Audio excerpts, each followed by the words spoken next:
All right, now that you've learned multiple operators, it's time to learn how to force order of operations.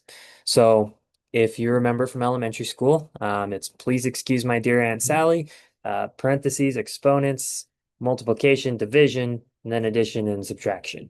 Um, if you want to have that happen in code, just like when you entered it into a calculator, you had to use parentheses, you have to use parentheses in your code as well.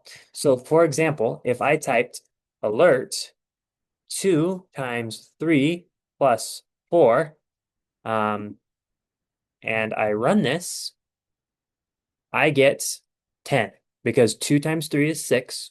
And then if I add 4, that comes out to 10. Maybe I wanted it to be 2 times 3 plus 4. So in other words, I wanted it to be 2 times 7. In order to do that, you use parentheses. So I put an opening parentheses around the 3 and a closing parenthesis after the 4. And now it will do what is in parentheses first, and then it'll do the multiplication. So if we come over, now we get 14 because 2 times 7 is 14. And that is how you use parentheses.